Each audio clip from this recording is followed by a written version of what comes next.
All right, evidently we're live and we don't have animation or an intro, and that's fine because we don't need your fancy toys, Jim. This is Go Astros. It is Monday, June 10th. I'm Andy. That's Brian. Jim, our normal third mic and fearless leader, is off continent swimming with sharks and climbing volcanoes and whatever you do in Honolulu these days. It's important for our listeners to understand we're resentful today. Me, because I'm not going to Hawaii, and Andy, because he's no longer in Hawaii. So we're just resentful of Jim. It was really, really hard to get back on the plane Thursday morning and Thursday evening and then landing Friday morning. But we're doing a cold open because, we are both fans of Saturday Night Live. We're of that certain generation. So we'll pretend there's going to be some credits somewhere in the middle of the show, but probably not. Hoping to be the Phil Hartman of today's presentation. Brian, you are the glue. I think that's fair to say. It's a mixed bag for Astros fans. This is so far a winning month. We're 5-3. We've split 2 with the Twins because I don't have to count anything that happened in May. We've won a series with the Cardinals and won a series with the Angels. As recently as yesterday, we also lost a game. We lost a game to the Cardinals we probably should have won.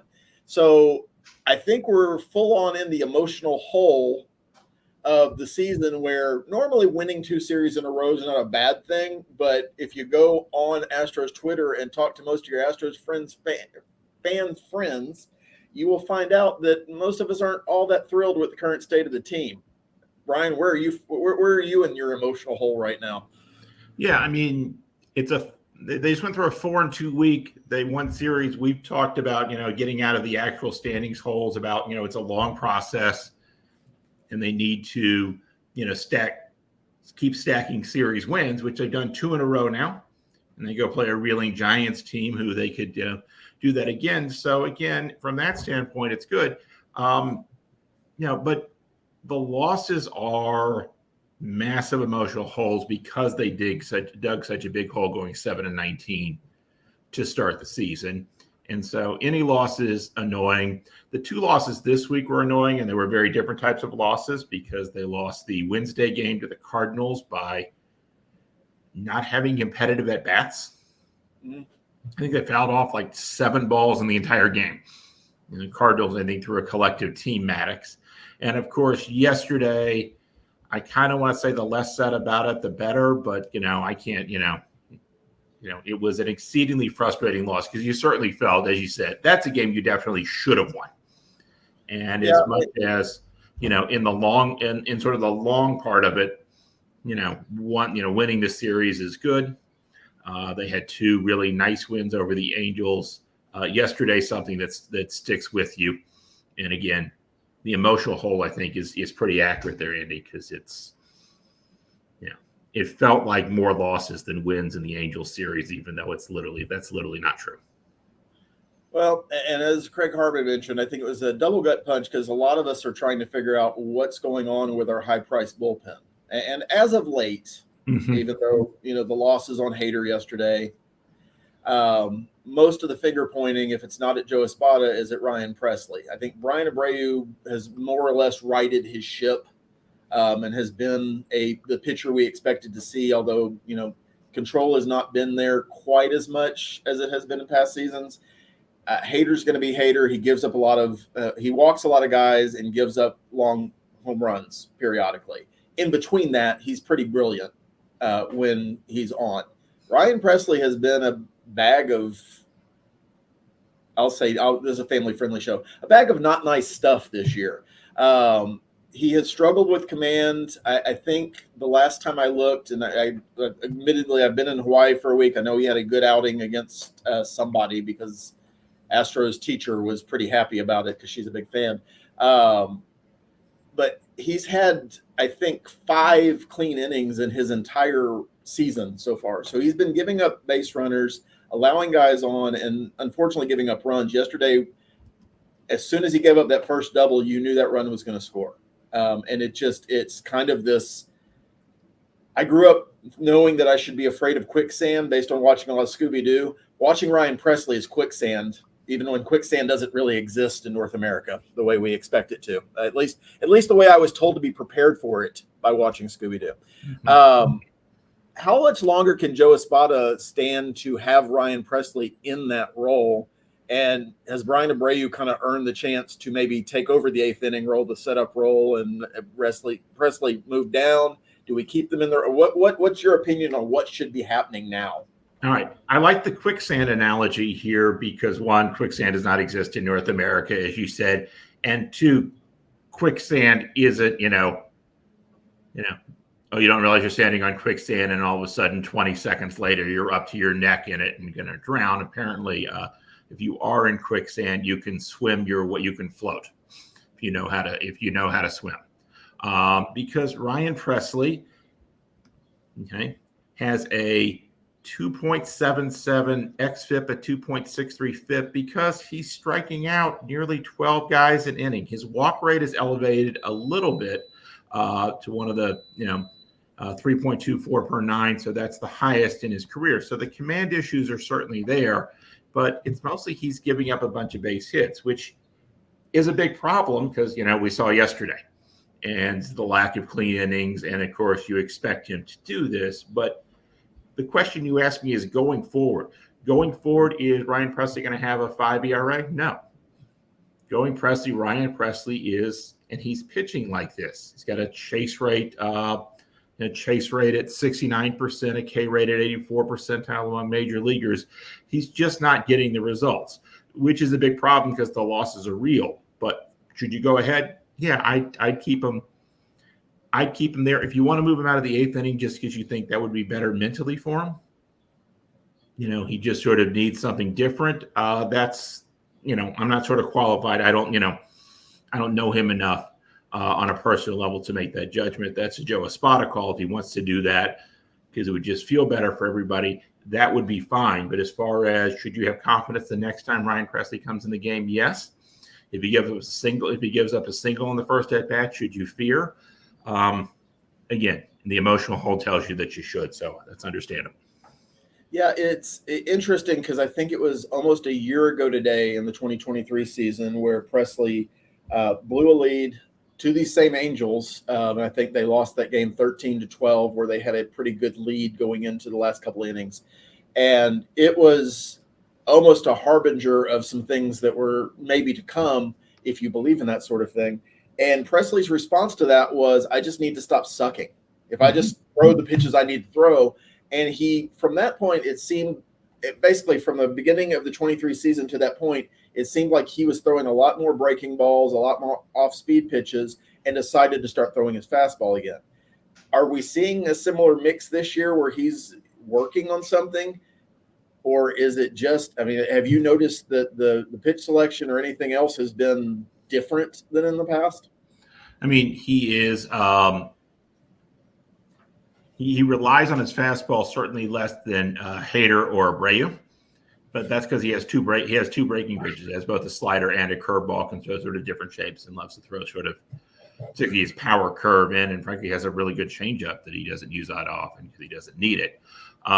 So I don't, you should probably tweak, again, from a process standpoint, he seems to be doing fine. From a result standpoint, it's a 417 BABIP. Balls are falling in, career, it's a 295 BABIP. So this is, again, at some point likely to regress to the mean. When that happens, I really would have liked it to happen yesterday. And, at sort of previous occasions throughout the season. So I am less that we need to press the panic button on Ryan Presley than I think, I'm at the 99th percentile on that. If I was at a base, it has to, on my StatCast page. All right. Well, let's talk about some other players that we might be not ready to press a panic button on, but certainly need to discuss. I think chief among those right now is Justin Verlander.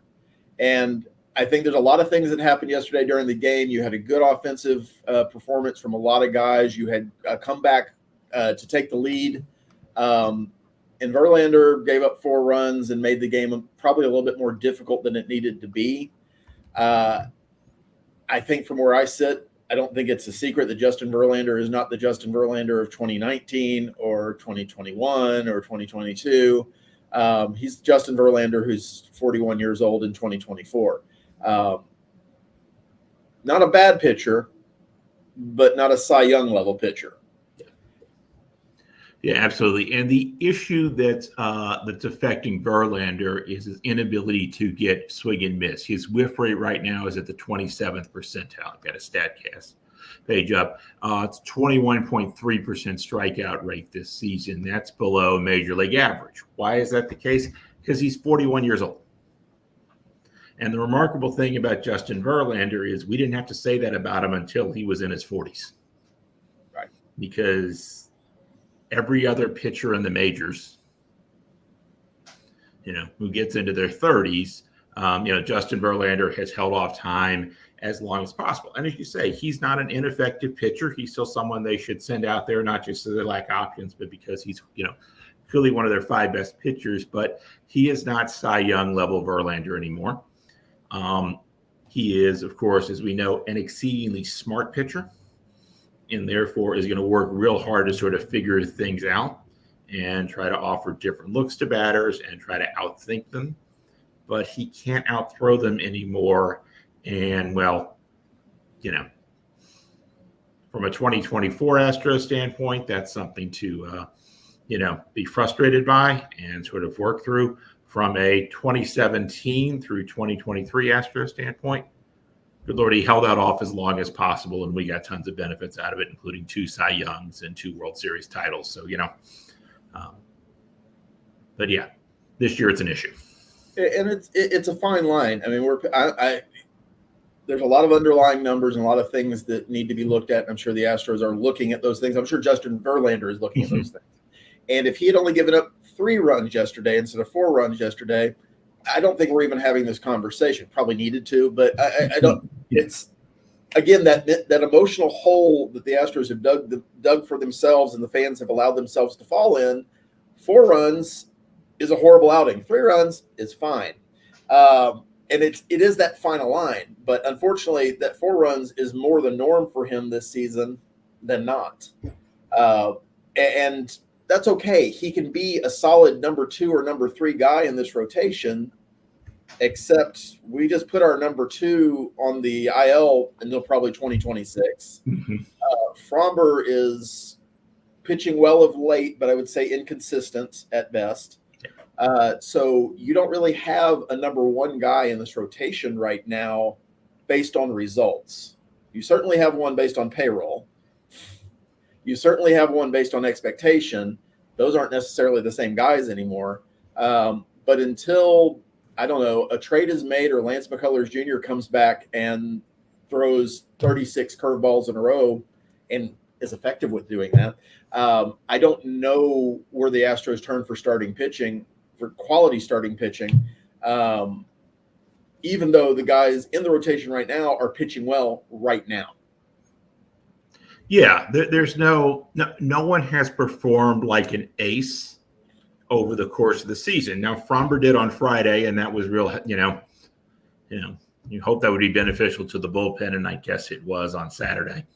But in general, there is no all-star candidate among the Astros starting pitchers. I guess Ronel Blanco is, which is a nice story, but none of us really think Ronel Blanco is among the 15, 20 best starting pitchers in baseball, sort of period. He's having a really good year. He's been our best starter this year, and thank goodness, because without him, well, they only have 5. I wrote about this week. They only have 5 healthy starting pitchers right now. So the plan is that's the plan is to hope they stay healthy. Yeah, that's 5 healthy pitchers in the organization. That's not just on the 26-man roster. That's in the organization. Blanco's been a great story. Hunter Brown has figured out a pitch mix for him that's going to work and let him be effective. Those guys are going to face limitations later on in the year. Brown kind of for the second year, and I expect him to be a little bit better than he was in the second half, but he's still a young player who is going to approach a limit in his effectiveness from an inning standpoint. I would assume Blanco is going to be in the same boat. I mean, it could work out that he doesn't experience that, but the odds don't favor that. So there's got to be a move at some point, and whether that move is waiting for McCullers and Garcia to come back, which I hope that's not the only move, or picking up a starter, whatever that is, Dana Brown seems to think this is still a team that's contending for a playoff spot. And I know this show has been very bullish on the Astros contending for a playoff spot, and that bull's gotten smaller and smaller as the season progressed, maybe deeper down that emotional hole. Where are you now with Dana Brown and his, almost public bravado about the state of the roster and the state of the Astros?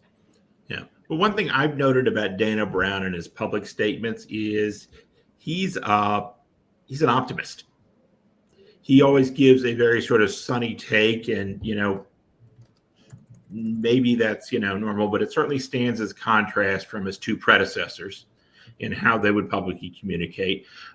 James Click was always very sort of buttoned down and, thank much. And, Jeff Luhnow acted like he was offended you were asking him a question. And it's probably how he felt. I actually felt. Anyway, but, so yeah, he's going to be optimistic because he's always optimistic. So I always calibrate what he says to, this sort of basic observation I've had about Dana Brown. Is he looking? Well, look, we listed 3 pitchers who we're not sure can start every 5th day for the rest of the season. In Blanco and Brown, we haven't talked about Spencer Arrighetti. Yeah. But again, so you have 2 rotation candidates returning hopefully at some point after the All-Star break in Luis Garcia and Lance McCullers. And so maybe that says you need to pick up a 3rd pitcher. Maybe that's Eric Lauer, who they signed as a minor league free agent and is down at AAA. But I think most of us think if it's a playoff caliber rotation, which is what Dana Brown said about it, then it should be more than some guy you picked up off the street because he was released by the Pirates. Lots of guys have been released by the Pirates at some point. I think we're going to see an issue with Arrighetti as well, like we're talking about with Brown and Blanco. Last year, with 2 teams combined, Arrighetti pitched 124 innings, and that's the most he's ever pitched in his career. He will eclipse that, assuming he stays healthy, sometime in August. Maybe a little bit before if he has really good outings. And you would think, based on what we saw last year with JP France, with Hunter Brown, that there's going to be a drop-off in performance. So I think even with wishing and hoping that LMJ and Luis Garcia are going to come back and be fully effective immediately, which is not always the case when you come back from a Tommy John surgery or whatever we're calling McCullers surgery, because he keeps correcting people from what I've read. It feels like there's got to be somebody else. And I guess the determinant there is how far are they out of a playoff spot and how much are they willing to give? And frankly, what do they have that anybody wants? Yeah. Well, and part of that is sometimes you can get a guy real cheap if you're willing to take on his salary. Yep. But at least your second question is, since they're above the luxury tax threshold, how much salary are they willing to take on, which is an ownership question, because that's extra money that comes out of Jim Crane's profits, and he may not want to do that. So again, that's one of the questions. It is hard to get starting pitchers because on go-go Mets and on go-go Cubs and whatever this morning, they're talking about the same thing. Is like, how do we get our pitchers to how do we get 162 starts? Because we know that, we need to rely on a whole bunch of guys to do that. And so, it's a big issue around the majors for obvious reasons. The Tommy John, number of Tommy Johns just seems to keep escalating. And, it certainly is for the Astros. And so, hey, there's a lot of hope in the Astros plans for the starting rotation. And so let's hope those hopes are realized. Yeah, and I think it's fair to also acknowledge that for the past 7 years, a lot has gone right for the Astros from an organization standpoint. Now, some of that is absolutely due to Jeff Lunau and James Click and the people making decisions, making really good decisions. But a lot of that has just been the luck of not being injured. And even saying that, Verlander missed a season and a half. Constantly misses. But staying healthy is a giant part of winning baseball and winning championships. And the Astros have been relatively fortunate in that. Certainly have had their bumps in the road. McCullers is, famous among those. We're starting to see some other injuries pop up, and the Astros, in their typical curious way, want to kind of put their fingers in their ears, it seems, and pretend they're not happening. This week, or I guess last week, we had somebody get hit in the shin, spend 3 days on the bench. A small player, not really important anything, Kyle Tucker, who's leading the majors in home runs. And then after those 3 days, they put him on the IL.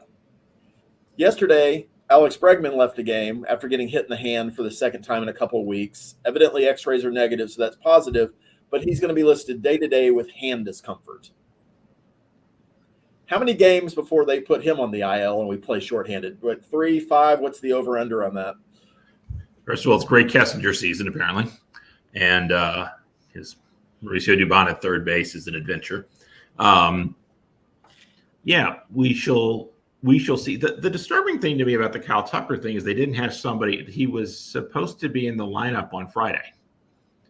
And that's apparently what they were planning for. He was just down to one crutch. Which, if he's still on a crutch, he can't bring the crutch out to right field. It's hard to hit. Sure? It's hard to bat. It's hard to bat right with a crutch in one hand. That was the weirdest part of that. I sort of thought on Wednesday, okay, they keep out of the lineup. They got an extra day. It seems like he can go. That was sort of understandable to me. They can backdate it, which they did, and we'll see what they do with Bregman, but it matters. I will say this year, I'm less worried about them playing shorthanded because essentially they've used their 13th active roster spot throughout the season as a guy. Part of Greg Kessinger's value to the team is it's not a complete and total disaster when he goes in the game, but they don't actually have to play him because sorting out the playing time in the outfield and sort of the things around that, which include the DH spot when they move Jordan to the outfield. They basically have more players they'd like to play than they have spots for that in the offense. Well, the Greg Kessinger spot, that 13th bench guy is the third string quarterback in the NFL. Yeah. He's on the roster. He's drawn a paycheck. He's not active. He gets to wear a uniform in case something bad happens. But other than that, it's not a bad life. Mm-hmm. What's the league minimum? Can we get Greg Kessinger a headset and can he signal in, plays? I think he has to wear an alternate colored jersey, so you don't know who's calling in the plays. But yeah, you'd like to see him produce something other than whatever he's produced now, the 5 at-bats he's had this year. So the week ahead's pretty winnable for the Astros if you look at who they're playing. You've got 3 against the Giants. The Astros have not played well against the Giants the last couple of years. I think last year they got swept in San Francisco, if I recall right. I was in Arizona at an airport watching one of those games, just miserable. But the Giants, as you mentioned earlier, are reeling. After that, you've got an off day and then 3 at home against the Tigers, who the Astros seem to play pretty well against, even with A.J. Hinch knowing all our players. And then you get another off day and you get 3 against the White Sox in Chicago, but the White Sox are truly one of the teams that are good Lord paper on the field worse than just about everybody else in the major leagues. So until you get to the Orioles series on the 21st, this is a very manageable part of the schedule. Yeah. What are your expectations, if you can have expectations, of a team that's 6 games under 500 right now with these next 5, 8, 10 games? Can they go 6-3? It's 3 series, and they, the road to the Giants, they should be favorites in all of them. They kind of need to win all of them.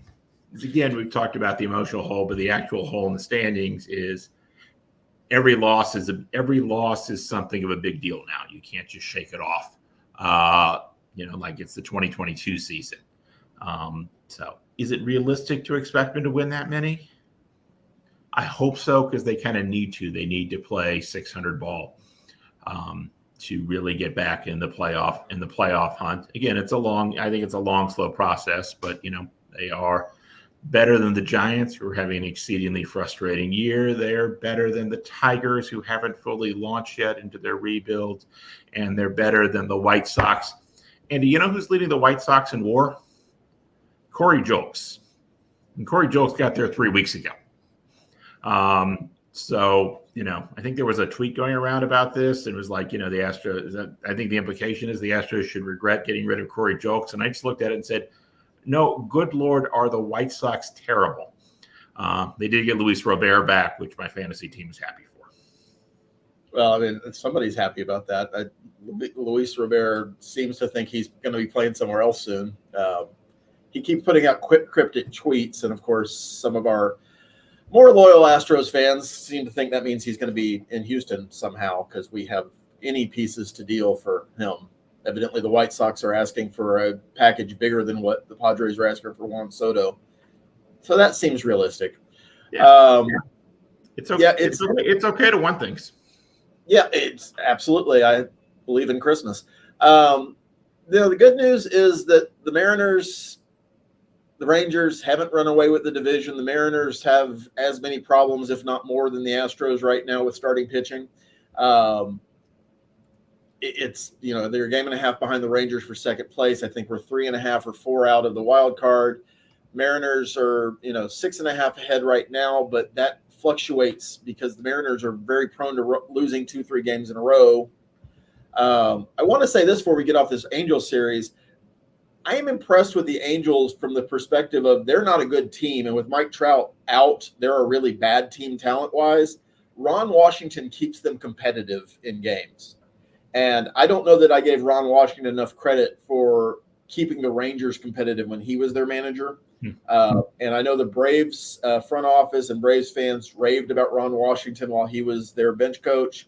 And, I kind of yawned at, the Angels are going to get him, and that's who cares. But I will say that the Angels, while they don't win a lot of games, at least look like they know what they're doing, which is an improvement over the Phil Nevin era and some other things. So the division's interesting from that perspective. But from an Astros perspective, we're not far out of anything. It's just we can't get the momentum. Yeah. And I guess it's back to the emotional hole that we opened the show with. It's how do you capture that momentum? It doesn't seem to have that ability. Yeah, I mean, again, they're 4-2. If they continue to stay 4, if they continue to win 2 out of every 3 games throughout the season, they'll be in good shape, just as all the losses are painful. And at this point here, you can't just shake them off. So again, the emotional hole is real. And important. Seattle's on a pace to win 89 games. And so later in the season, I'll look at sort of games back. But right now, for me, the question is, can the Astros get to high 80s, low 90s? In order to do that, they need to basically be on a 100-win pace, which is, again, over 600. So that's sort of the marker I'm looking at. They would have been 600 had they won yesterday. So since they were 7-19, since the season reached their low point, but they're one off of that. So, make it up this week by sweeping the Giants or the Tigers, and we're fine, right? I'm fine. Everything's fine for us Astros fans, right?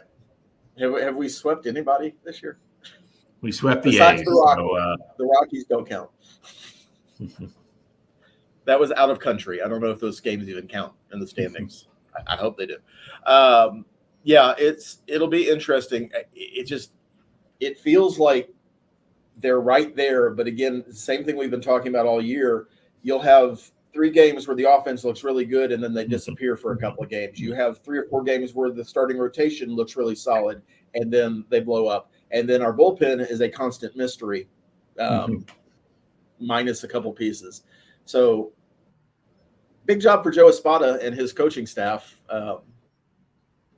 and I really hope the offense continues to be consistent and consistently score runs, because I think it's getting late early for Alex Centron, because we're about at the point of the season where you start making sacrificial moves if you need to prove to the fan base that something's going to happen. Yeah, possibly so. I will note that the decision last offseason was to keep everything the same. They made 2 moves in the coaching staff. They moved, Espada from bench coach to manager. But this bench coach was the first base coach, and they brought in a first base coach. So everything's the same. So it's a continuity move. So I don't know if they'll fire one guy, but again, they don't make the playoffs. It's possible they make a bigger move at the end of the season, but we're a long way away from having that conversation. Because we'll have plenty of time if they play 500 the rest of the season to talk about that in August and September. Oh, I think we're sooner than that. That's an all-star break kind of move. We need a new voice. Alex did a great job, but they need to hear something different from a different guy, and they'll dust off Jeff Bagwell, who's drawing a paycheck, and let him be hitting coach for a while, or something, to really fire up the angry Twitter fans. The only other thing I have is that for the 8th time in program history, the Texas Aggies made it to the College World Series yesterday, spotting the Oregon Ducks. I guess that's a thing. A 5-run lead, and then let it get to 6 at some point, and then scored 9 runs in an inning because the Oregon coach didn't seem to notice that his pitcher at the time walked 5 runs in or something like that. I'll take it because I don't care, because it doesn't really matter how you get to Omaha as long as you get to Omaha. But as a person who has experienced a lot of success in Omaha, what does a college baseball team need to do besides get hot at the right time, Ole Miss, to win that tournament? Find a pitcher who has been terrible during the season and have him have the game or two of his life in Omaha. I mean, it really always seems to come down to some guy you've never heard of, pitching a great game. My other big Omaha interest is last year, LSU fans drank 68,600 Jell-O shots at Rocco's, the bar across the street, and I'm intrigued to see if the teams there this year will reach that number combined. I have bad news for Rocco's. I will say there's a lot of things that you can admire. Let me say this here. As an LSU fan, I'm disappointed we didn't make it. But the SEC has, the SEC usually sends really strong teams with these really great fan bases, like A&M this year, like Mississippi the year it went, like Mississippi State, Arkansas when it goes. Florida manages to have this great team and have no one in Gainesville interested in it. And so I say shame on all Florida fans for not embracing your baseball team. Good luck to the Aggies.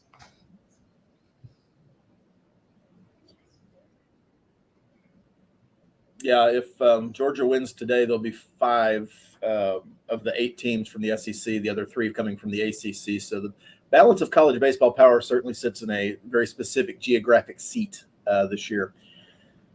All right. War Astros, I guess. Let's win 3 in San Francisco and make some hay the rest of this week. For Jim, who is swimming with turtles right now, we've been told, and thinks that we are handsome, so he took a break from that. I appreciate it, Jim.